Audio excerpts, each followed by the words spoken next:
Hello students, मैं अंकुर बबेले आप सभी का स्वागत करता हूं मैग्नेट ब्रेन्स हिंदी पर।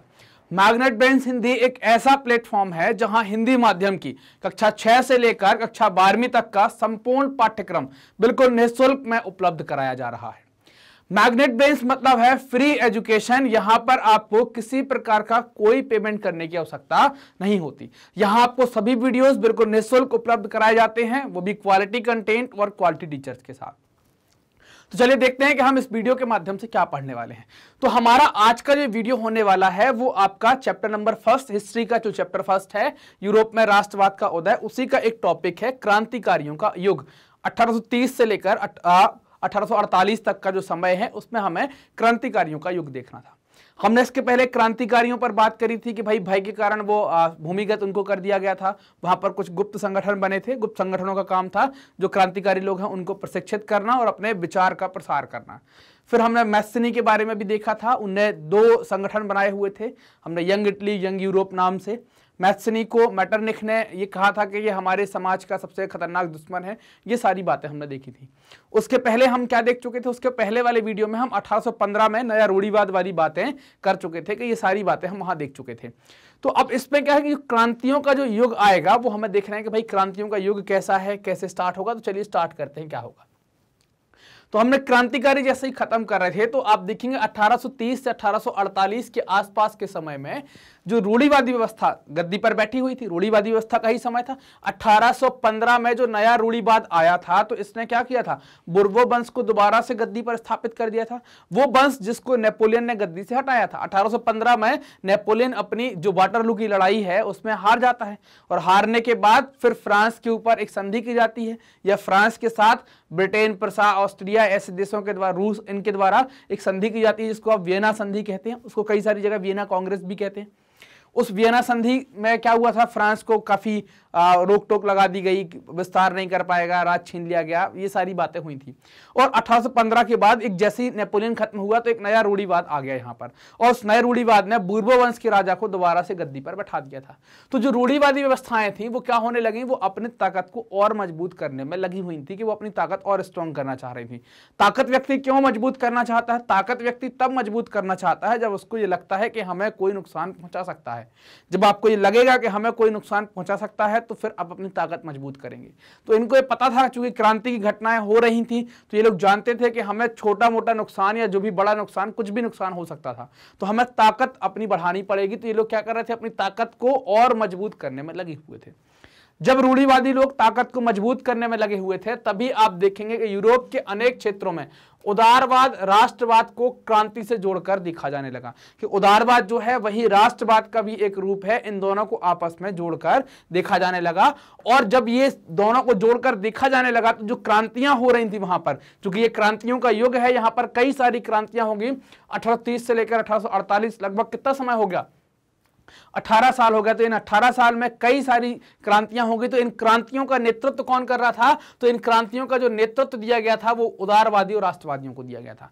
इसी कारण से तो उदारवादी और राष्ट्रवाद को उदारवादी राष्ट्रवाद को क्रांति से जोड़कर देखने लगे थे कि दोनों एक ही हैं, वो राष्ट्रवाद से जुड़े हुए हैं, उदारवाद राष्ट्रवाद से, राष्ट्रवाद उदारवाद से।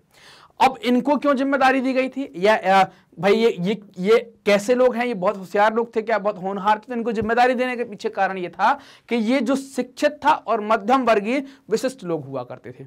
आप देख रहे हैं कि मध्यम वर्गीय व्यक्ति को दुनिया में आज भी है ना, मध्यम वर्गीय व्यक्ति को सामाजिक ज्ञान बहुत होता है, आदमी की परख थोड़ी सी ज्यादा होती है क्योंकि वो समाज में रहता है और पिसता ज्यादा है। मध्यम वर्ग कई बार मैं बता चुका हूं क्या होते, कैसे लोग हैं। दुनिया भर में ज्यादातर लोग जो है मध्यम वर्गीय कैटेगरी में आते हैं ना, अरबपति, खरबपति, करोड़पति ये लोग कम होते हैं, मध्यम वर्गीय लोग ज्यादा होते हैं। ये समाज में दूसरे लोगों का काम भी चलाते रहते हैं और अपना भी काम चलाते रहते हैं साथ में। तो ये मध्यम वर्गीय कैसे थे, शिक्षित थे, मध्यम वर्गीय और विशिष्ट लोग हुआ करते थे। इनमें स्कूल के प्रोफेसर है ना, स्कूल के अध्यापक, कॉलेज के प्रोफेसर, स्कूल के अध्यापक, क्लर्क, वाणिज्य व्यापार में लगे हुए लोग, डॉक्टर, इंजीनियर, इस टाइप के सारे जो लोग हैं या इस तरीके के जो पेशा रखने वाले लोग हैं वो सभी लोग क्या हो गए, इसमें शामिल हुआ करते थे। और इन्हीं लोगों के द्वारा क्रांति की जा रही थी, यही लोग क्रांति ला रहे थे और यही क्रांति का लीड कर रहे थे, यही क्रांति का नेतृत्व कर रहे थे। ठीक, तो ये बातें तो हैं कि जहां रूढ़िवादी अपने काम में लगे हुए थे वहीं उदारवादी और राष्ट्रवादी जो है वो आपस में जुड़ गए और कुछ वो और दूसरे काम कर रहे थे। और यहाँ पर जो समय में क्रांतियां हुई उन क्रांतियों का नेतृत्व मध्यम वर्गों के द्वारा किया गया या उनके विशिष्ट लोगों के द्वारा किया गया। अब जो पहला विद्रोह है इस क्रांतियों के युग के बीच में हम देखें तो पहला विद्रोह आपको फ्रांस में जुलाई 1830 में देखने को आता है। पहला विद्रोह फ्रांस में जुलाई 1830 में कैसा देखने को आता है? फ्रांस में जो सम्राट था उसका नाम, वो किस खानदान से था? बुर्बो राजा था, है ना, बुर्बो वंश का राजा हुआ करता था। ये 1815 के बाद गद्दी पर बैठा था और 1815 के बाद ये लगातार शासन कर रहा था। तो इसके खिलाफ, इसको उखाड़ कर फेंकने के लिए कि इसको अलग कर दिया जाए, अब इस वंश का हमें शासन नहीं चाहिए, तो उसके खिलाफ पहला विद्रोह होता है।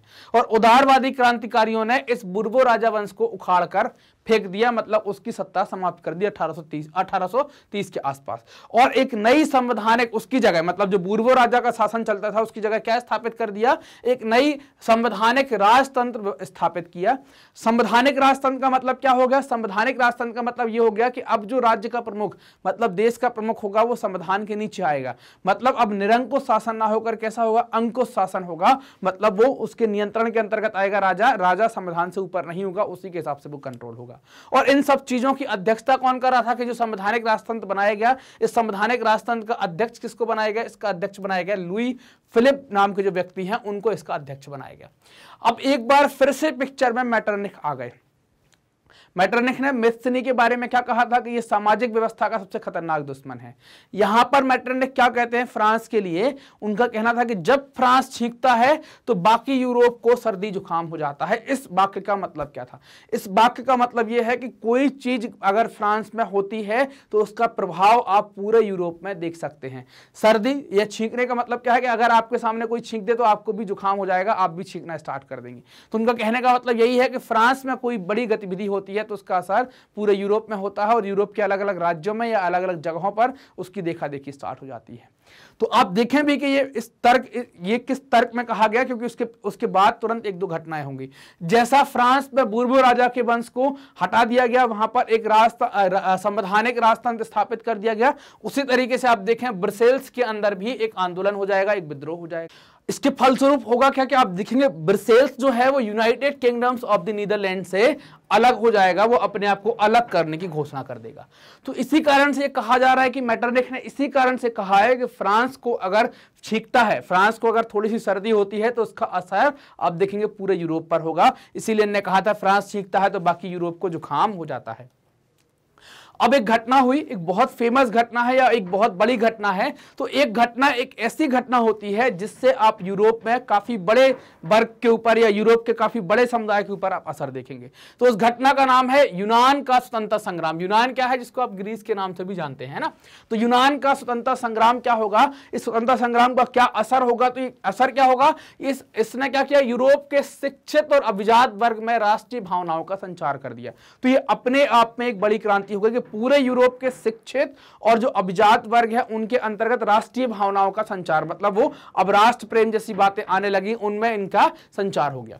क्या होगा यूनान का? अगर हम थोड़ा सा कहानी देखें, यूनान 15वीं सदी तक ऑटोमन साम्राज्य का हिस्सा था। ऑटोमन साम्राज्य क्या है? जिसको आप उस्मानिया साम्राज्य भी कहते हैं, जो तुर्की वाला इलाका है ना, तुर्की, तो उसका पूरा ये उसी का हिस्सा हुआ करता था, ऑटोमन साम्राज्य का हिस्सा हुआ करता था। 1821 के आसपास इसने क्या कर दिया? उस ऑटोमन साम्राज्य से अलग होने की कोशिश कर दी, अपने यहां पर संघर्ष स्टार्ट कर देते हैं। अब इन दोनों में ये अंतर अगर आप खास तौर से देखें तो ऑटोमन साम्राज्य जो है वो मुस्लिम साम्राज्य है, और अगर यूनान के अंदर देखेंगे तो मिक्स कम्युनिटी आपको देखने को मिलेगी और क्रिश्चियंस पर्याप्त मात्रा में देखने को मिलेंगे। तो यहां पर इन्होंने क्या कर दिया कि आजादी के लिए संघर्ष 1821 में प्रारंभ कर दिया और वो कोशिश करना स्टार्ट कर देंगे, भाई हमें अब इनके साथ नहीं रहना है। इसमें अनेक लोगों का समर्थन मिलेगा, अलग अलग जगह के लोगों का समर्थन मिलेगा, सांस्कृतिक चीजों का समर्थन मिलेगा, सांस्कृतिक लोगों का समर्थन मिलेगा, कई सारे कवियों का समर्थन मिलेगा। कवियों ने और संस्कृति के जो लोग हैं, कवि और बड़े लोगों के द्वारा तो ये तक भी कहा गया है कि यूनान को यूरोपीय सभ्यता का पालना कहा गया है। पालना समझते ना क्या कहलाता है? जिसमें बच्चे को पाला पूछा जाता है, जिसमें बच्चे का बचपन निकलता है। तो पालना इसलिए कहा गया कि जो सभ्यता बनती है यूरोप के अंदर, या जो सभ्यता होती है यूरोप यूरोप के अंदर उस सभ्यता का स्टार्टिंग या उसकी नर्सरी या उसका जो बचपन है, मतलब शैशवावस्था जब वो बहुत छोटा होता है, चल फिर नहीं पाती है, वो कहां पलती है? पालने में पलती है। इस कारण से यूरोपीय सभ्यता का पालना क्या है? यूरोपीय सभ्यता का पालना यूनान है। ऐसे शब्द कह कहकर इसकी प्रशंसा की गई और बताया गया कि भाई ये बहुत अच्छी जगह है। ऑटोमन साम्राज्य एक मुस्लिम साम्राज्य था, है ना, एक मुस्लिम एम्पायर हुआ करता था, मुस्लिम राजाओं का एक देश था।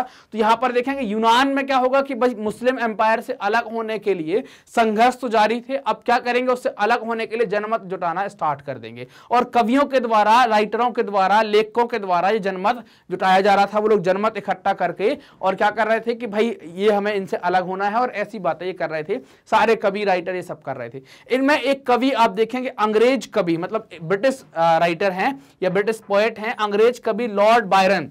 तो लॉर्ड बायरन ने तो क्या किया कि धन इकट्ठा किया और धन इकट्ठा करने के बाद उनने युद्ध भी लड़ा है ना, उनके द्वारा युद्ध भी लड़ा गया। बाद में 1824 में आप देखेंगे उनको बुखार हो जाएगा, तो बुखार के बाद उनकी मृत्यु हो जाएगी। ऐसे ही आप देखेंगे ये सारी बातें यहां पर चल रही थी। तो इसके बाद 1832 में एक संधि होगी जिसको कहेंगे कुंतुस्तुनिया संधि, है ना, ये याद रखना आपकी कुंतुस्तुनिया संधि। ये क्यों महत्वपूर्ण है? क्योंकि इस कुंतुस्तुनिया संधि के बाद ही यूनान को क्या कर दिया जाएगा? एक स्वतंत्र राष्ट्र घोषित कर दिया जाएगा। ये एकदम एक इंडिपेंडेंट स्टेट डिक्लेयर हो जाएगा, इसके बाद ही स्वतंत्र बन जाएगा। तो ये एक महत्वपूर्ण घटना थी जिसको हमने यूनान का स्वतंत्रता संग्राम कहा, जिसने क्या किया कि पूरे मध्यम वर्ग के और शिक्षित लोगों में राष्ट्र भावना का संचार कर दिया। ऑटोमन साम्राज्य से इसने संघर्ष किया, कवियों ने इसकी तारीफ की, सभ्यता का पालना कहा और जगह जगह पर इसका समर्थन हुआ।